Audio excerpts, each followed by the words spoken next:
Bueno, entonces, qué bueno es tener esos espacios, ¿no? De poder saludar a las personas, al hermano en la fe y poder compartir entre nosotros en espacios como estos, ¿no?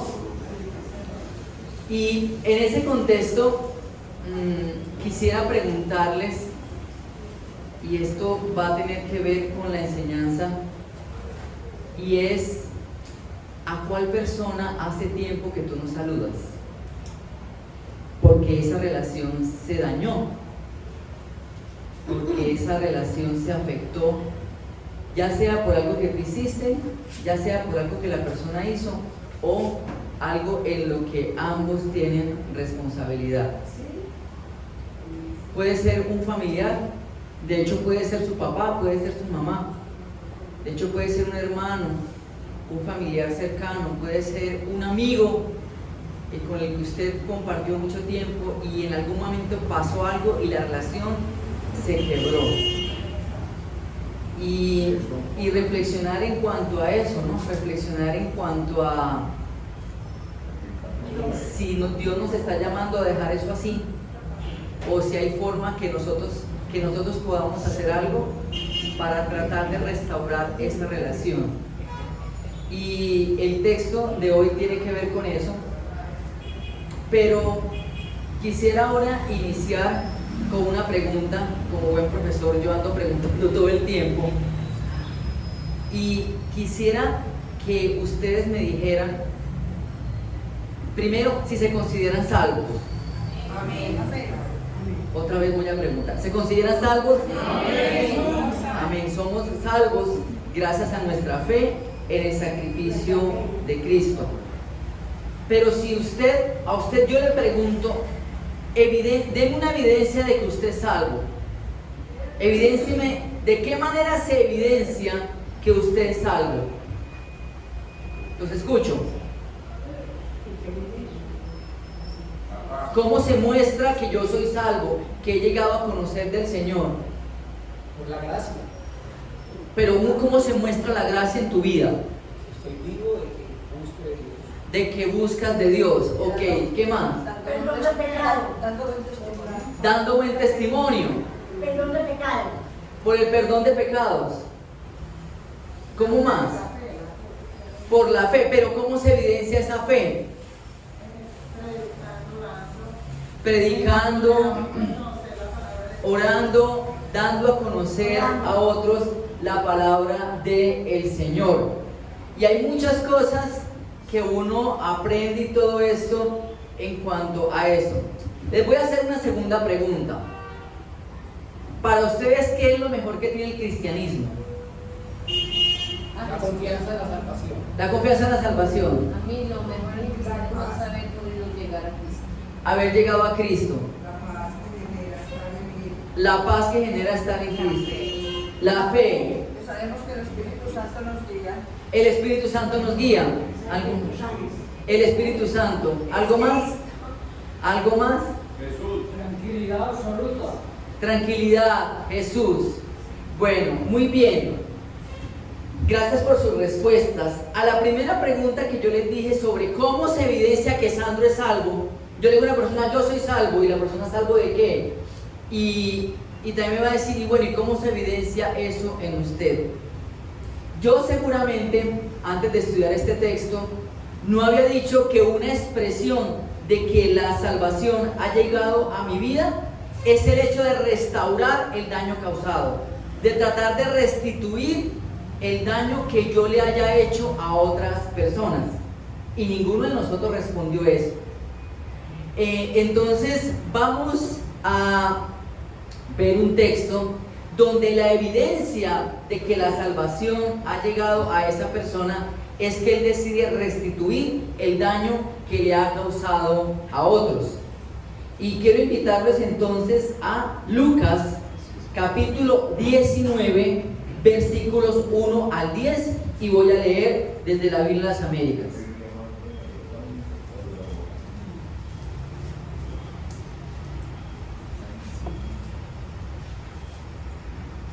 Lucas 19, 1 al 10. y es la conocida historia de Zaqueo, y desde una vez les voy a dar el título de la predicación: la historia de Zaqueo, de saqueador perdido a restaurador arrepentido. La historia de Zaqueo, de saqueador perdido a restaurador arrepentido.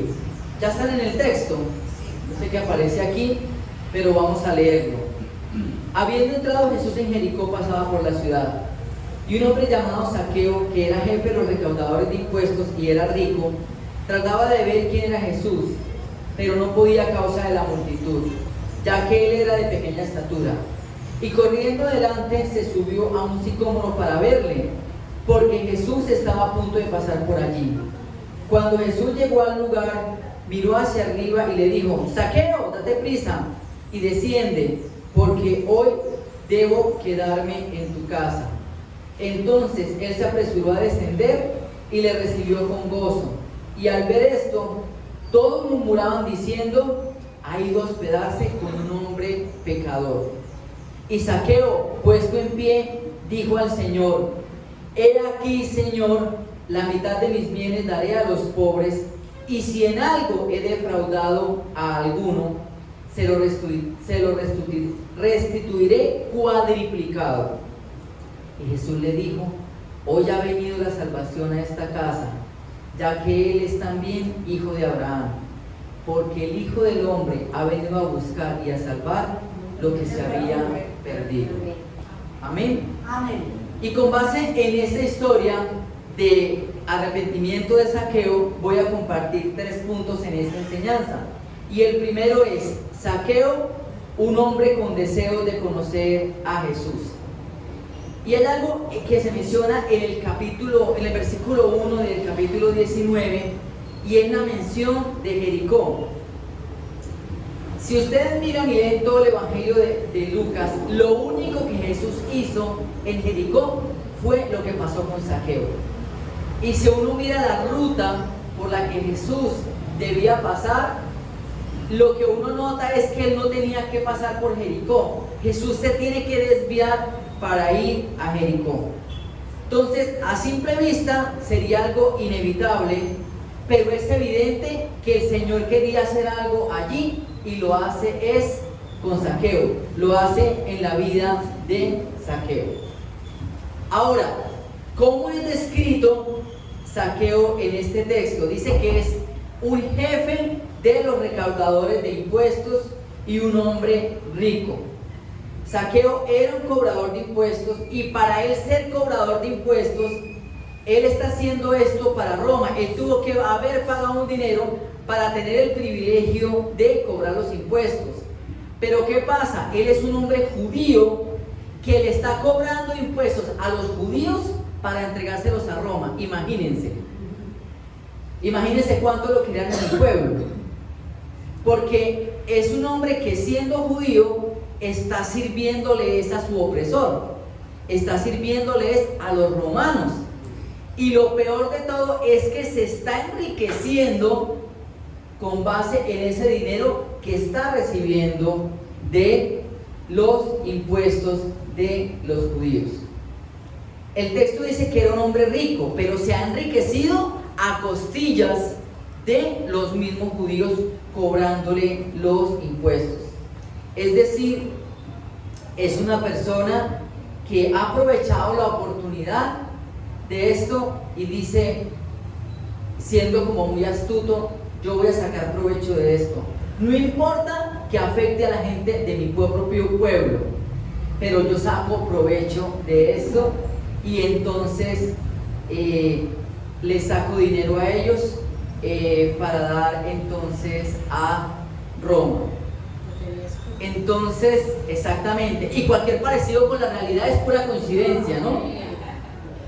Por tanto, Zaqueo era un hombre que era visto no solo como un ladrón, como un extorsionista, como un estafador, sino que era un traidor que se había vendido a Roma y se había enriquecido gracias al dinero que pagaban los judíos.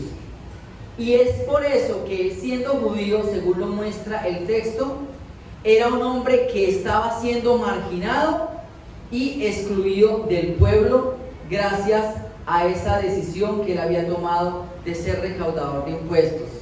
Es decir, es jefe de los recaudadores de impuestos. No solamente recaudador, es jefe de los recaudadores de impuestos. Ha llegado a una posición muy alta y es rico, tiene mucho dinero, pero el pueblo no lo quiere. Él está siendo completamente excluido del pueblo por todo lo que está haciendo de ser un instrumento del mismo imperio que los está subyugando a ellos. Ahora, lo interesante es que esta persona, el texto muestra que tiene un deseo de ver quién era Jesús. Él seguramente ha escuchado, la multitud está agolpada porque ya hay obviamente evidencia de todo lo que Jesús está haciendo y este hombre quiere tener un encuentro con Jesús, quiere saber quién es Él. Y es allí donde inicia la relación de Jesús con este hombre que no era aceptado en medio de ese pueblo, pero Jesús sí es judío y vamos a ver la actitud que muestra con esta persona, con Zaqueo.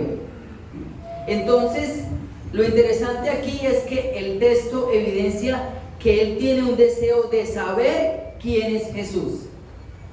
Y aquí nos debemos preguntar nosotros, ¿cuál es la razón por la cual nosotros nos hemos acercado a Jesús? ¿Es para conocerlo? La real motivación de nosotros al acercarnos a Jesús es querer conocerlo, o más bien su deseo es: yo me acerco para que me bendigas, yo me acerco para que me sanes, yo me acerco para que me provees, yo me relaciono contigo. No lo decimos de manera directa, pero en algunos casos es como que a ver qué tanto provecho saco de ti. En algunos casos se da en una relación como muy interesada. O para que me vuelva tan rico como Zaqueo, predicarían en otras esferas, ¿no? Llega el Señor y Él te va a prosperar, Él te va a bendecir, Él te va a multiplicar tus bienes, etc. O es para que te coloque en una posición de alto reconocimiento como la que tenía Zaqueo. Nosotros, y yo les pregunté qué es lo mejor que tiene el cristianismo, nunca se nos debe olvidar que lo mejor que tiene el cristianismo es Jesucristo. Y es poderlo conocer a Él. Yo pensé que usted se iba a levantar a amén, a decir amén, iba a empezar a remolinear de gozo. Seguramente usted lo que quería escuchar es que no, es que lo mejor que Jesús tiene es las bendiciones que Él te da. Lo mejor que el cristianismo tiene es las sanidades que Él te da, toda la provisión que Él te da. Eso es secundario cuando lo comparamos con el hecho de poder conocer a Jesús. Y si tú te relacionas con Jesús en otro sentido, lo siento mucho, pero te estás perdiendo lo mejor del cristianismo, que es conocer a Jesús. Porque con Él es que vamos a pasar toda la eternidad. Esto es pasajero, los bienes materiales son pasajeros, lo que nosotros recibamos acá es pasajero. Pero el hecho de conocer a Jesús lo empezamos acá y es algo que vamos a seguir haciendo por toda la eternidad. Entonces, no cambiemos las prioridades. Y Zaqueo nos recuerda que lo más importante es que nosotros conozcamos a Jesús. Y tenemos diferentes posibilidades, principalmente lo conocemos por su palabra, pero también por los tiempos de oración, por los espacios aquí en la comunidad donde escuchamos su palabra. Y gracias a Dios, ustedes están en una iglesia donde se predica la palabra de Dios y donde se predica a Cristo. No piensen que es así en todas las comunidades cristianas, porque hay otras donde el énfasis está en la bendición. ¡Corra para ver cómo es que yo consigo la bendición. 7 pasos para obtener la bendición. Sería la predicación, el título de la predicación en otros contextos. Entonces, ustedes tienen el privilegio de estar en una comunidad que es cristocéntrica y donde se predica la palabra de Dios y donde ustedes pueden conocer a Jesús en medio de la predicación. Entonces, démosle gracias a Dios por el pastor y por las otras personas que en esta comunidad sirven y nos ayudan a conocer al Señor. Amén. Segundo, Zaqueo, un hombre transformado por su encuentro con Jesús.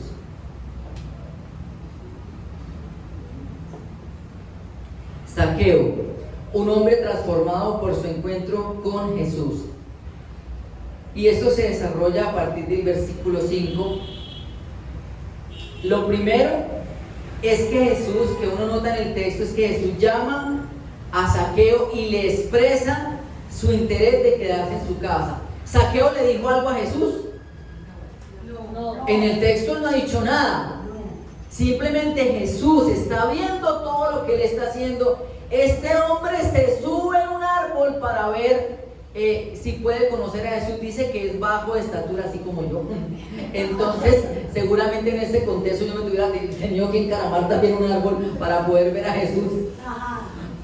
Pero en ese contexto, este hombre está haciendo lo que sea porque quiere conocer a Jesús. Él está actuando conforme a esto.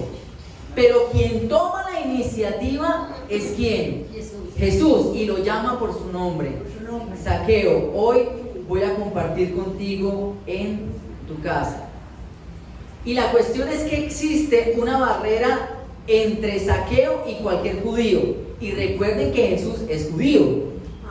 Y él, siendo maestro y siendo quien era, rompe esa barrera y empieza a tomar la iniciativa para iniciar una relación con Zaqueo. Este hombre no podía relacionarse con el pueblo. El pueblo lo había completamente marginado por lo que él estaba haciendo de ser jefe de recaudadores de impuestos. Y Jesús le da un privilegio de poder compartir nuevamente en su casa con otro judío. Dese cuenta de la alta dignidad que Jesús le está dando. Jesús le está devolviendo la dignidad a este hombre de permitir compartir con él los alimentos. Y eso, en este contexto, uno no comparte un alimento con cualquiera. En el contexto actual también, usted no invita a su casa a comer a cualquiera. Usted invita a alguien que usted considera cercano, que le inspira confianza, a alguien a quien usted quiere llegar a conocer, con el que se quiere relacionar. Y es algo similar a lo que está ocurriendo allí. Ahora, la cuestión es que Jesús también está rompiendo otro paradigma que se da allí, y es que se considera inmunda una casa en donde habitara alguien como un recaudador de impuestos. Por eso es la murmuración de la gente. ¿Qué está murmurando la gente? Jesús está compartiendo o va a compartir en la casa de un pecador, porque él está siendo visto como un pecador por el hecho de ser recaudador de impuestos. A Jesús no le importa eso. Jesús no le está importando romper todos esos paradigmas, porque para él lo más importante es Zaqueo, y le está devolviendo entonces la dignidad. Imagínense cuántas personas hubieran querido que Jesús compartiera con ellos ese día, poder comer con Jesús, y Jesús lo hace con alguien que no calificaría. Jesús está mostrando: quiero iniciar una relación contigo, quiero empezar a compartir contigo. Y eso nos recuerda que posiblemente por nosotros nadie daba un peso, que posiblemente por nosotros nadie daría en algún momento, en otro contexto, un peso por nosotros, pero el Señor puso la mirada en nosotros y nos permitió tener e iniciar una relación personal con Él. Amén. La respuesta de Zaqueo es que él acepta y recibe gozoso a Jesús en su casa, en contraste con la murmuración. Y la murmuración no es contra Zaqueo. La murmuración es exactamente contra Jesús, debido a que él, siendo maestro, va a compartir con un pecador. ¿Pero a Jesús le importó eso? Para nada. A pesar de eso, él decide compartir con Zaqueo. Y eso es muy importante en cuanto a nosotros, ¿no? Que nos importa a veces tanto el qué dirán y qué pensará un hermano de la iglesia si me ve compartiendo con esto. O qué pensarán estas personas a mi alrededor si yo estoy compartiendo con que la sociedad en nuestro contexto ha desplazado. Llámese drogadicto, llámese prostituta, llámese lo que sea. Usted póngale nombre con base en su contexto. Y el versículo 8 narra entonces el arrepentimiento que se ha dado en la vida de Zaqueo, y como expresión de esto, él decide darle la mitad de sus bienes a los pobres y restituir 4 veces lo que él había defraudado. Y este texto evidencia lo que se ha venido en el Evangelio, dando en el Evangelio de Lucas, y es que el Evangelio y el mensaje de Jesús es para los pobres y para los marginados. Y Zaqueo es uno de ellos. Y aquí nosotros tenemos que romper con un paradigma. Nosotros pensaríamos en nuestro contexto que un rico es marginado. Nosotros no. ¿Un rico marginado? No. Uno piensa, un rico que marginado va a ser, si es que lo tiene todo. Aquí en este contexto al rico se le rinde pleitesía, el rico es el de los títulos, el del prestigio y todo eso. Pero este es un hombre rico que está marginado. Ahora, el hecho en nuestro contexto que una persona sea rica no significa que no necesite del Señor. Y no significa que sea una persona que Jesús no pueda aceptar.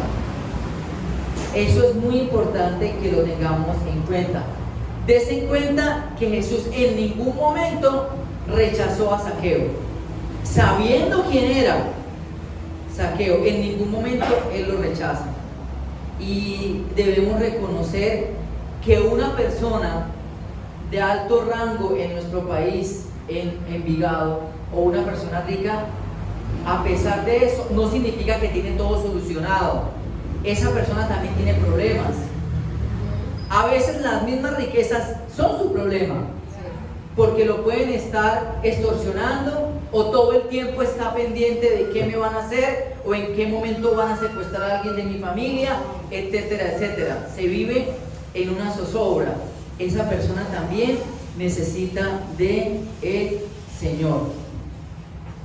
Y es importante aquí enfatizar algunos aspectos respecto al tema de la restitución, porque ese concepto de restitución viene del Antiguo Testamento. Ahora, Zaqueo dice: yo voy a devolver la mitad de los bienes y voy a restituir 4 veces porque Jesús se lo dice. Amén.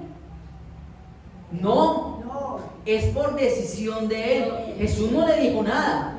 Jesús solamente le dijo: hoy voy a compartir contigo en tu casa. Fue lo único que Jesús le dijo. Pero como respuesta a las palabras de Jesús, él reconoce que debe empezar a restituir el daño causado. El impacto que está teniendo las palabras de Jesús en la vida de Zaqueo es que él reconoce que tiene que empezar a restituir todo el daño que ha causado. Y él es judío, Zaqueo es judío, él sabe cuáles eran las leyes del Antiguo Testamento respecto a la restitución. O sea, este tema de la restitución no es nuevo, eso viene del Antiguo Testamento. Ahora, tenemos que preguntarle: ¿Zaqueo restituyó según lo que dice el Antiguo Testamento? ¿Está dando lo justo o qué está pasando aquí? Entonces, debemos reconocer que en el Antiguo Testamento, debo mencionar algo técnico aquí. La palabra hebrea para restitución está relacionada no solo con el restituir, sino que es la misma raíz para los términos paz, justicia y salvación.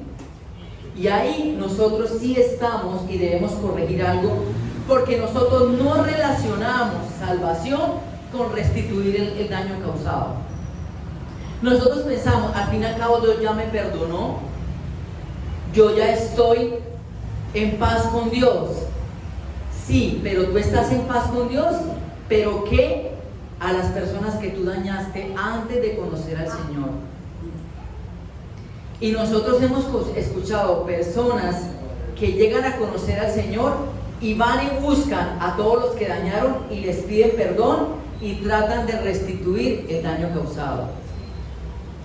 Ellos están entendiendo que la cuestión no es solamente yo ya estoy en paz con Dios, pero también cómo restituyo a aquellos que yo pude haber afectado. Entonces, tenemos que ver en textos como la Torá, que es como el Pentateuco, los 5 primeros libros de la Biblia, cómo es que se da esta situación de la restitución. Y esta tiene que ver con restaurar el daño que se le ha hecho al prójimo. La restitución tiene que ver mucho con eso, no solamente con haber pecado y ofendido a Dios y se presentaban ofrendas por eso, sino que también se restituía a la persona que había sido afectada en algún momento. En Levítico 6, 1 al 7, no lo busque, se habla de una ofrenda por la culpa de la persona que ha hecho algún robo, engaño o extorsión. Y la persona no solamente debía presentar la ofrenda, sino que debería devolver lo que robó y dar una quinta parte como restitución a la persona que había robado.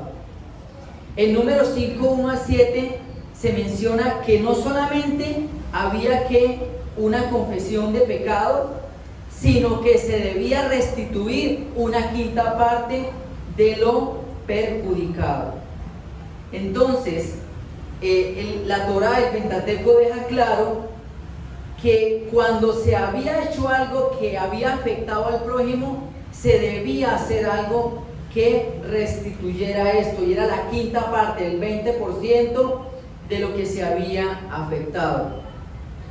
Entonces, no solamente implicaba devolver lo robado, sino añadir un 20%.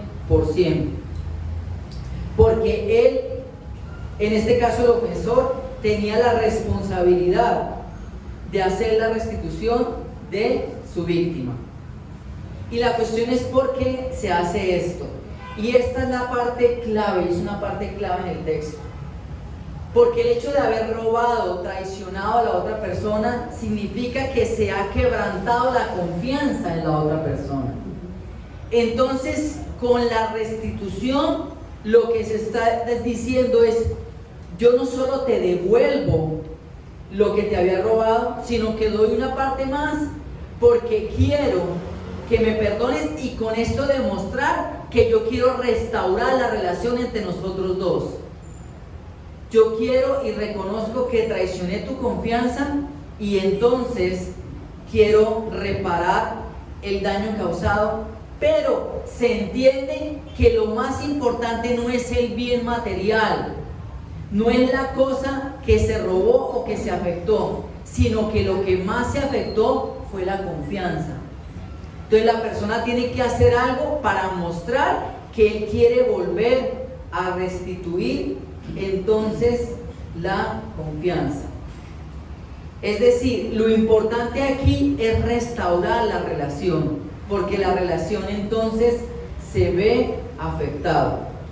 Y el doctor Fernando Mosquera, profesor de la institución donde yo trabajo, dice: se refería a la ubicación del sujeto en su entorno comunitario.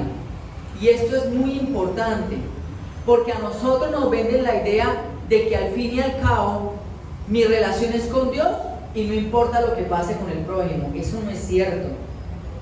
Cuando tú afectas a otra persona, la relación se afecta y la comunidad se afecta. Entonces, si entre ustedes como comunidad hay rencillas, hay problemas, yo sé que aquí no pasa eso, porque ustedes son tan santos y se ven tan inmaculados, que yo sé que aquí no pasan esas cosas. Eso es en otras iglesias. Ustedes aquí de milagro no levitan, es porque hay ley de la gravedad, porque si no, se levantarían directo al cielo. Pero yo lo digo es por aquí, por las personas que nos están viendo aquí en la grabación, que de pronto están en otras comunidades donde pasa eso, pero yo sé que aquí no. El punto es entonces que se debe buscar sanar la relación, porque eso afecta a la comunidad. Cuando uno llega a una comunidad donde hay amor, donde hay perdón, donde hay reconciliación, eso se nota. Eso se nota de una vez. Y cuando uno llega a una comunidad donde no pasa eso, también se nota. Entonces, es muy importante cuál es la imagen que nosotros estamos proyectando como comunidad. Y usted puede decir, ay, pues si yo no hablo a este hermano es problema mío. Si yo no tengo una relación con este hermano, pues es problema mío. Además, él fue el que me ofendió. Según el texto bíblico, no. Porque la relación que se afectó entre ustedes afecta al resto de la familia de Dios, y también cuando se da en el contexto familiar. No me diga que cuando un hijo no le habla a su papá, solamente se afecta la relación entre ellos dos. Se afecta a toda la familia. Porque queremos tener una reunión familiar, y ¿qué hacemos con este que no le habla a mi papá? ¿Qué hacemos con esta que no le habla a mi mamá? ¿Qué hacemos con esta que no le habla a tal hermano? Se afecta toda la relación de toda la comunidad, de toda la familia. Entonces no digamos que al fin y al cabo es mi problema y yo veré cómo soluciono eso con Dios, y en algún momento se relacionó eso con la persona. Entonces, desde el Antiguo Testamento hay todo un principio de restitución, la cual es una muestra externa del arrepentimiento que ha habido. Es un deseo de enmendar el daño y de restaurar la relación de otra persona. Y esto es muy importante que lo tengamos en cuenta, porque a nosotros se nos olvida que cuando pasan estas cosas, y no solamente cuando se dan en el sentido de las cosas materiales, sino también cuando dañamos la imagen de una persona, calumniándola y levantando falsos testimonios. Eso también es dañar a la otra persona. ¿Y qué estamos haciendo allí? Y debemos tener mucho cuidado, y esto es para las personas que están escuchando aquí y que están acá, cuando ustedes tienen procesos de consejería. Tengan mucho cuidado con sacar a la luz lo que a ustedes les mencionan en un contexto de consejería, porque mencionarlo es traicionar la confianza que esa persona ha depositado en usted. Y esto de recuperar la confianza es como coger este vaso y yo dejarlo caer, el vaso se va a romper. Y usted dice, bueno, yo quiero restaurar el vaso. Y usted puede contratar a la persona más tesa para hacer esto. Y la persona puede lograr que el vaso vuelva a nivel general a su forma. ¿Pero el vaso queda igual? No. Exactamente. Es lo mismo que pasa con la confianza. Cuando se traiciona la confianza, es muy difícil que la relación vuelva a ser lo mismo que era antes. Es por eso que una infidelidad afecta tanto la relación matrimonial. Es por eso que saber que mi amigo o mi hermano en la iglesia está hablando a mis espaldas es algo que afecta tanto la relación y la confianza que se ha depositado en las personas.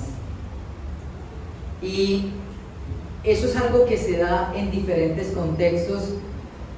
Y yo les voy a mencionar algo que me pasó en un momento que no tiene que ver con dinero, pero que sí sentí que se traicionó la confianza. Yo estaba haciendo, es una cosa muy sencilla, pero yo estaba haciendo un curso de inglés cuando salí de la universidad, y me hice amigo supuestamente de dos niñas de ahí del curso y empezamos a estudiar juntos.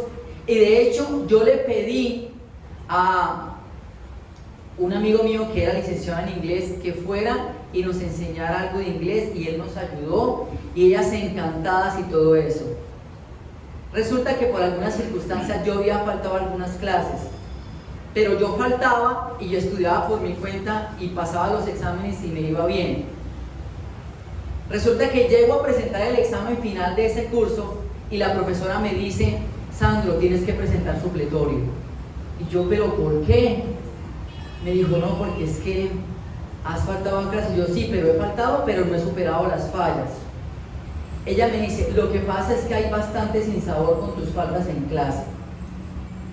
Yo luego me enteré que esas supuestas amigas mías habían hablado con la profesora y le habían dicho: pero ¿cómo es que este falta clase y usted le deja presentar el examen? En cambio nosotros sí tenemos que venir a todas las clases. Y casi que la convencieron para que yo tuviera que presentar el supletorio. Yo sentí que se había traicionado toda la confianza y pensé: a estas personas que yo había ayudado me clavaron el puñal por la espalda. El problema es que yo tenía que pagar el supletorio. Es que no era gratis, tenía que pagarlo. Y a esas personas que yo había tratado de ayudar terminaron dándome un puñal por la espalda. Y eso estoy seguro que en algún momento de su vida a usted le ha pasado. Algo que usted trató de ayudar, usted sintió: me clavó el puñal por la espalda. Volver a confiar en esa persona es muy difícil. Yo después, pues los cursos yo tuve que matricularme en otro horario, yo no las volví a ver a ella ni nada de eso, pero la confianza ya se pierde en esas situaciones. Entonces, recordemos y valoremos muchísimo las relaciones que nosotros tenemos, porque poder hacer algo que afecte esa relación, tenga en cuenta que para que esa persona pueda volver a confiar en usted es muy complicado, es muy complejo.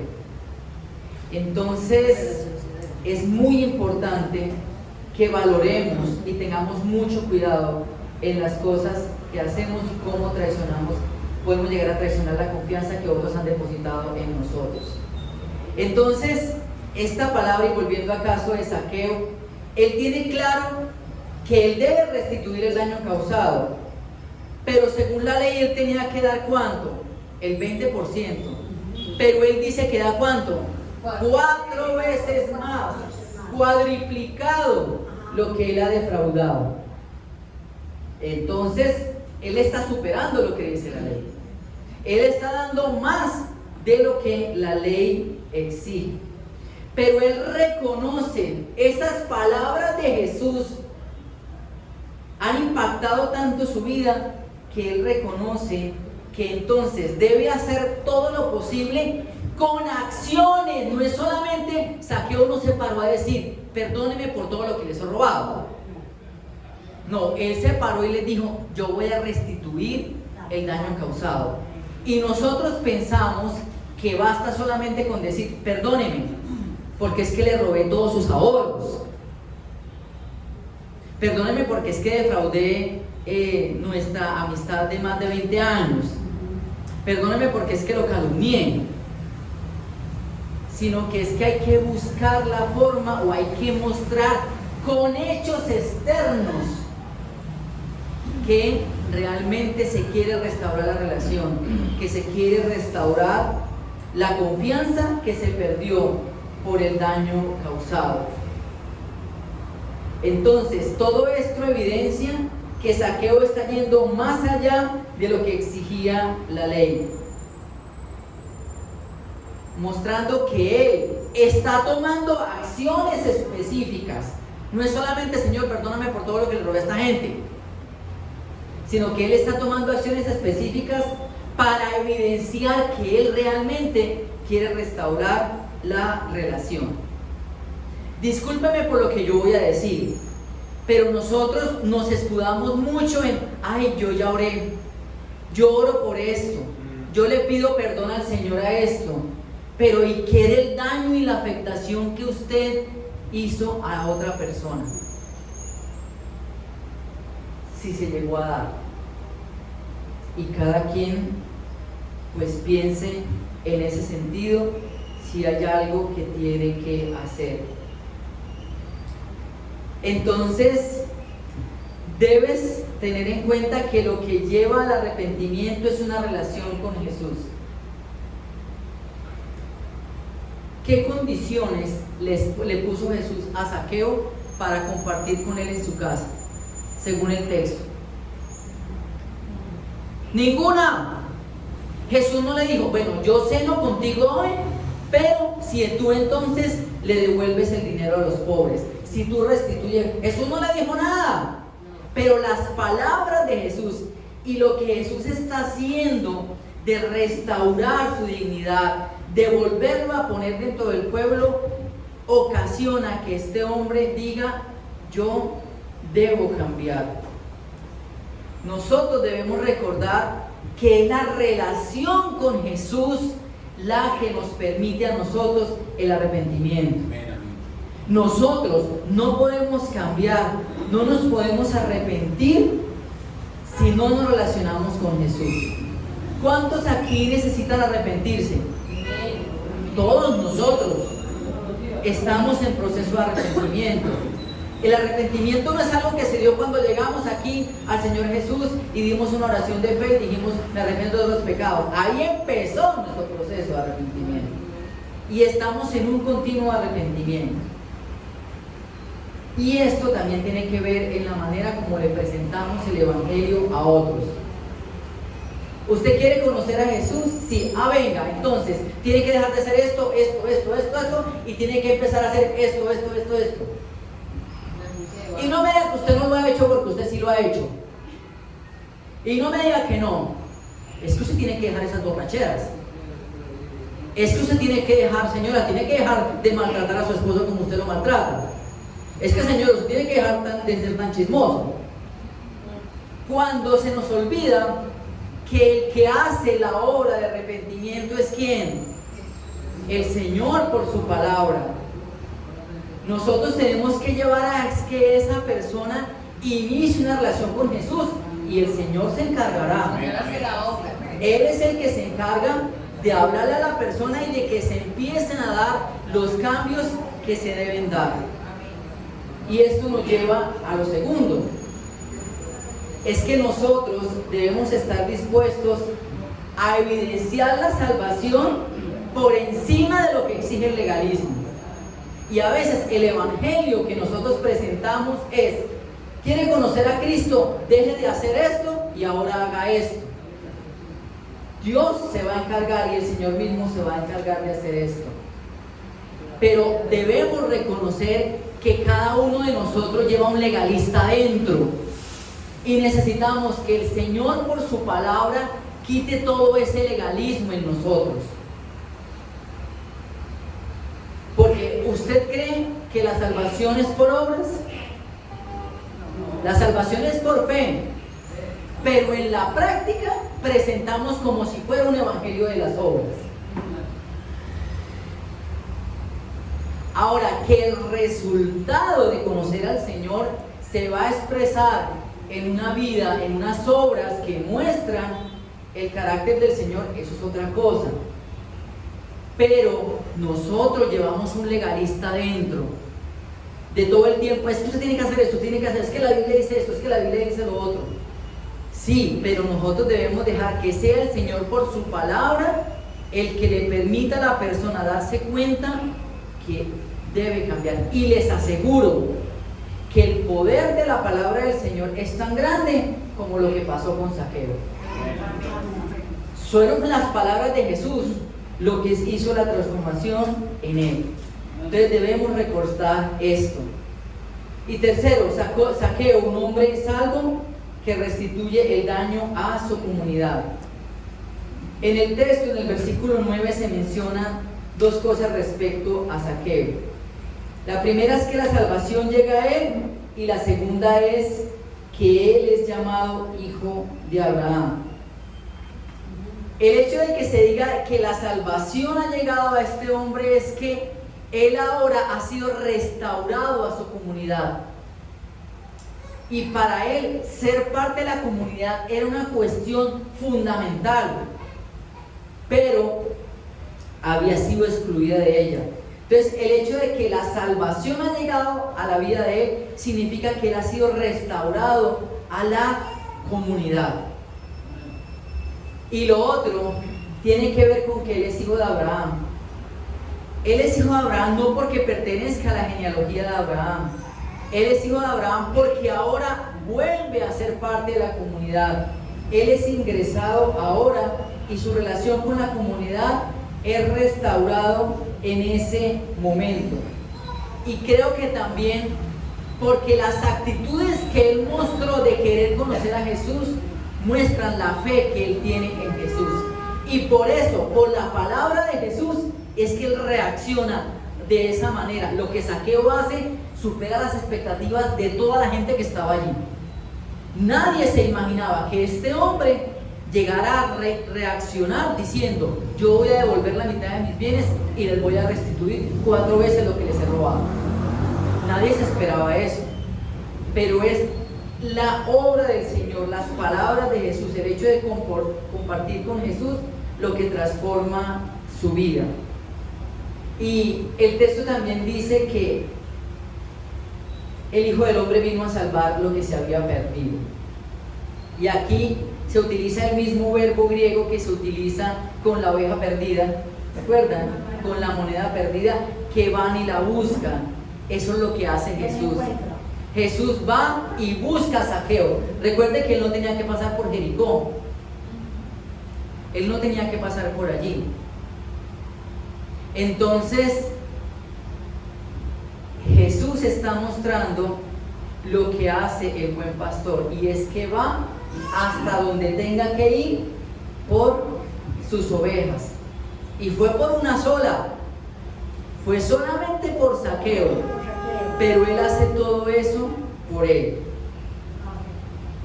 ¿A qué te está llamando el Señor en ese sentido? Tal vez Él te está llamando a ir y visitar a una persona que hace rato no vino a la iglesia, no para juzgarla, sino para decirle: ¿cómo estás? ¿Tienes alguna necesidad? ¿Qué está pasando? ¿En qué te puedo ayudar? Porque nosotros somos prestos para decir: este pecador ya dejó de venir a la iglesia, pero no sabemos las verdaderas razones por las cuales la persona dejó de asistir a la iglesia. ¿Y qué estamos dispuestos nosotros a realizar para que una persona pueda llegar a conocer al Señor? He visto tu mano, ahorita hablamos. Voy a concluir. Zaqueo era tan importante para Jesús que él se desvía de su camino y va a Jericó solamente por él. Yo recuerdo en un tiempo que empecé a trabajar con los adolescentes, el líder de adolescentes era un amigo mío, y yo le propuse: ¿por qué no empezamos a visitar a los adolescentes y algunos que no están asistiendo a la iglesia? Y empezamos con esa iniciativa, y yo recuerdo que visitamos a uno, fue el primero que visitamos y creo que fue el único, me confieso. La cuestión es que lo visitamos y el impacto en él fue tal que él empezó a asistir a la iglesia, y a partir de ahí nunca dejó de ir a la iglesia. Él era un adolescente. En este momento tiene uno de los ministerios más grandes que yo conozco de trabajo con niños desplazados en Colombia. Es una de las personas que tiene más experiencia en eso, y tú sabes a quién me estoy refiriendo. Entonces, una sola visita a esta persona puede hacer la diferencia, puede hacer el cambio, y que el Señor nos ayude a obedecer esto. Para concluir, expresamos nuestra salvación restituyendo el daño que hemos causado. No nos podemos excusar con decir: yo ya pedí perdón al Señor, sino que seguramente eso va a implicar que, si es necesario, restauremos el daño causado. Y no solamente en cosas materiales. Esto que yo voy a decir suena una locura en el contexto actual, pero debería pasar. Si una persona en la iglesia ha levantado públicamente falso testimonio contra otro hermano de la iglesia, y eso es falso, la persona que levantó el falso testimonio no solamente debería pedirle perdón a la persona, sino que debería pasar adelante en la comunidad y decir: todo esto que yo dije de esa persona era falso, era mentira, porque se necesita restaurar el nombre de esa persona, porque el nombre fue afectado por un falso testimonio. Pero eso suena una locura hacerlo, ¿sí o no? ¿En qué iglesia ve uno eso? En ninguna. Significa que en las iglesias no se calumnia a otras. Yo sé que aquí no, porque ustedes son muy santos y inmaculados, pero en otras donde pasaría eso, eso debería ser lo que se haga, porque una forma de restaurar el daño causado es decir: yo asumo la responsabilidad por lo que dije y ahora entonces expreso que eso era falso y empiezo a hablar bien de la persona. Des en cuenta qué tan lejos estamos nosotros de esto, de ese principio de restaurar el daño causado. Y que el Señor nos ayude. Y como les dije, no lo podemos ver desde un punto legalista. Solamente en nuestra relación con Dios, en su palabra, en oración, en los tiempos que estamos acá en comunidad, el Señor puede hacer el cambio y la transformación en nuestra vida para hacer lo que debemos hacer en ese sentido. Que Dios obre y nos hable a cada uno, y sobre todo hagamos caso de a qué nos está llamando el Señor y qué cosas, qué actos específicos debemos hacer para tratar de restaurar esa relación. ¿Qué tal si oramos? Padre, en el nombre de Jesús yo te doy gracias por la vida de mis hermanos y te pido que tú nos ayudes a mostrar nuestra salvación con hechos específicos, con actos específicos, y no encerrarnos y cubrirnos y protegernos más en un manto de espiritualidad, en el sentido de decir: yo ya perdoné, yo ya le pedí perdón al Señor, yo ya saldé cuentas con Él, cuando en algunos casos la persona está esperando que haya una restitución. Ayúdanos a tomar acciones específicas, y así hayamos sido nosotros los afectados, ayúdanos a tomar la iniciativa para restaurar esa relación, ya sea con un familiar, con un amigo, con un vecino, Señor. Ayúdanos a tomar las medidas específicas. Y si hay aquí alguna persona que no ha hecho una decisión por Cristo y hoy reconoce que necesita de Cristo, recuerden, solamente tiene que expresar su deseo de querer conocer al Señor, y el Señor por su palabra irá obrando en su vida. Yo le invito a que usted, si lo quiere hacer aquí o en un tiempo a solas en su casa, y los que están aquí viendo la grabación, hable con Dios y dígale: yo te necesito, yo necesito que transformes mi vida, yo necesito que cambies mi vida, y reconozco que he dañado a otras personas, y te pido que obres en mi vida para ser transformado y poder restituir el daño que he causado. Eso es para valientes, pero solamente el Señor nos da ese valor por su palabra y por su espíritu. Entonces les extiendo esa invitación para que cada uno pueda hablar con el Señor si necesita y reconoce que necesita a Cristo en sus vidas en este momento. Que el Señor les bendiga y la comunidad está dispuesto a acompañarlos y recibirlos. Que Dios les guarde. Amén.